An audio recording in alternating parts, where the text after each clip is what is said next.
Good morning, guys. Here in front of us, we have two diamonds from James Allen. One of them is the natural and diamond engagement ring that I bought for my fiance. That's the ring on the right side that has the 6 prongs around the diamond. And on the left side is a lab diamond that we got from James Allen as well. And for some consumer research videos that I'm putting on my channel, I got the lab diamond to put next to the natural diamond to do a variety of videos to do a comparison. Now, in today's video, I want to kind of talk about my personal experience with natural versus lab diamonds and kind of how my perspective has changed after doing this research. So when I first started looking, by the way, if you want to check out any of James Allen's rings, there will be a link down in the video description. You can look at all the diamonds like this and compare and everything like that. So if you're looking for an engagement ring, check out James Allen. I'll have a link down in the video description. But when I first started shopping for an engagement ring for my fiance, I was 100% set on getting a natural diamond. I didn't know why. I didn't have any really good reasoning. I just, in my brain, how I envisioned my ring shopping, I always envisioned myself buying a natural earth diamond, and that's what I wanted to give to my fiance. So I like I said, I didn't know why really. I didn't know why I didn't want to consider lab diamonds. I just purely had the idea that I wanted a natural diamond. So that's what I shopped for. That's what I found. I bought through James Allen. I built the ring through their website, purchased it, had it shipped out, and that is the ring there on the right-hand side with the 6 prongs. That ring cost me around $7,300, okay, to my door, and that's what I proposed to my fiance with, and it was great. However, now that I'm doing this consumer research and I have this lab diamond here, which the diamond on the left is the lab diamond, and as you can see, they look very, very similar, right? The lab diamond even has better specs in terms it's a color F, so it actually has less of the warmer hue to it. But the more time I spend with these rings side by side, I look at this lab diamond and I go, man, this diamond is just as beautiful as the natural diamond. You know, why didn't I consider lab diamonds more when I first started? You know, and to be honest, after looking at engagement rings and diamonds and prices and stuff like that, you know, there's the argument like, oh, you know, your natural diamond will hold its value better. Well, I'm never going to sell my natural diamond. And I don't think I would ever even get that diamond, you know, upgraded or anything like that because it kind of has that sentimental value to it. So if anything, that natural diamond, if I did get a bigger one, say in 10 years or something like that, I would likely have it set in a necklace or build a matching pair of earrings with one of the diamond, you know, with it being in one of the earrings because that was the original diamond that I proposed with, right? So with that in mind and me thinking, well, I'm never going to sell this diamond. It looks, the lab diamond looks just as good as the natural diamond. What really is the significance of buying a natural diamond? And I kind of just asked myself that, and that was an easier question to kind of ponder about when you have both of them right in front of you like you do here in this video.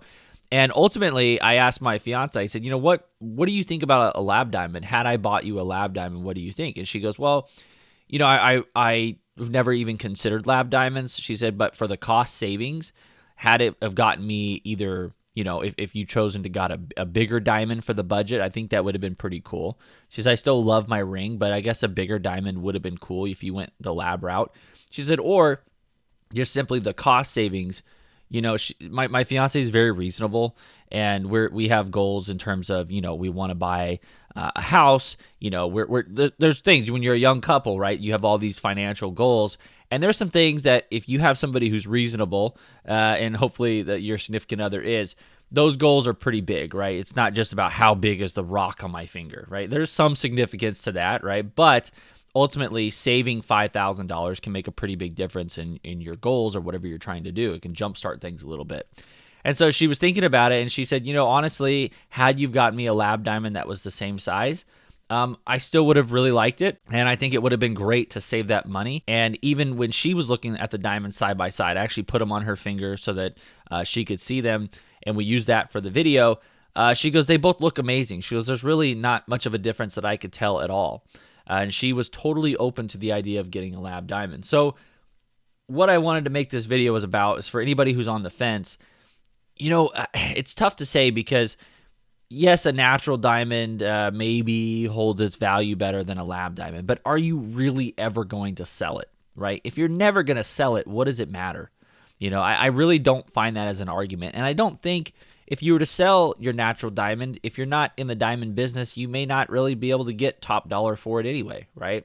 So maybe the cost savings from a lab diamond would be on par with the amount that you'd actually get back from your natural if you were to ever sell it. So with all of that in mind, looking back, I do wish that I considered a lab diamond a little bit more. I wish I had taken the time to have that conversation with my fiance beforehand about a natural diamond versus a lab diamond, because ultimately I wanted her to be happy with the ring, right? So if she was very strong one way or the other, then I would have taken that into an account. But because she was so neutral on the topic and really said she would enjoy both, I wish I would have had that conversation sooner with her and not just defaulted straight to a natural diamond. And if I did have that conversation and then I had videos like this, which weren't really available to me at the time on the internet when I was doing a lot of research, so that's why I'm making them, I think I would have given a lab diamond a try, because James Allen, when you order a ring, you have 30 days. If you don't like it, you can send it back. I think I probably would have gotten a bigger lab diamond. Probably the one I got my fiance was a 1.1 carat. I think I would have got a little bit higher color specs, like maybe an F, like the one that is in this video. Still like the VS2 clarity, which I think is just fine. Triple excellent, no fluorescence, just like both of these rings are. I think I would have maybe went up to like a 1.3, 1.4 carat. And I think that would have been less than I spent previously on the natural diamond. I would have saved a little bit of money, and I think it would have looked really, really good. And I think the trade-off for the natural to the lab for that bigger size, I think would have been worth it, right? So, looking back, do I wish I would have did something different? Yeah, I really do wish that I had considered a lab diamond, because if I never planned to sell it, I never planned to get rid of it, and there's no distinguishable difference to me having the rings side by side, there would be literally no drawbacks for me to get a lab diamond. But I do wish I would have had that conversation with my fiance sooner and talked about the idea of a lab diamond, because I think we could have gotten a bigger, more, I would say, impressive ring simply because it's bigger.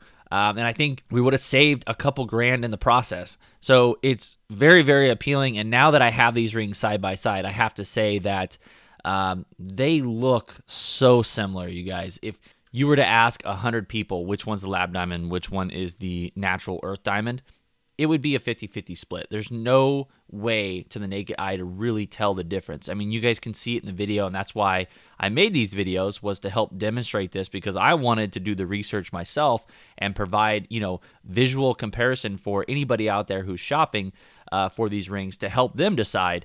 And it's very, very difficult, if not impossible, to really tell the difference.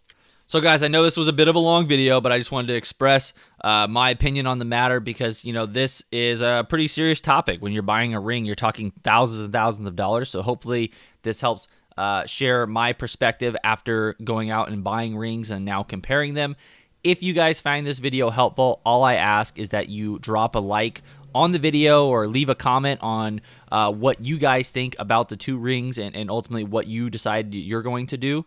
And if you guys are interested in checking out James Allen engagement rings and you want to check out their prices, because they are very, very competitive on prices for both lab diamonds and natural diamonds, and you can build your ring online, that's the route that I went.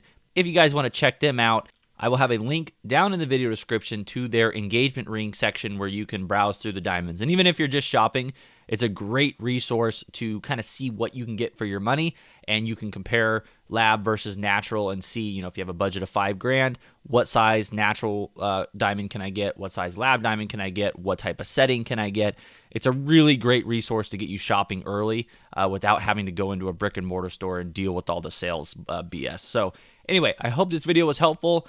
If you want to check out my channel, I have a variety of other diamond videos that you can check out as well. I hope you guys enjoyed this video. Like I said, leave a like if it helped you out, and we will see you in the next one. Good luck with your shopping, guys. I hope you guys find the perfect ring for your fiance or your significant other, and we will catch you guys in the next video. Have a great one, guys.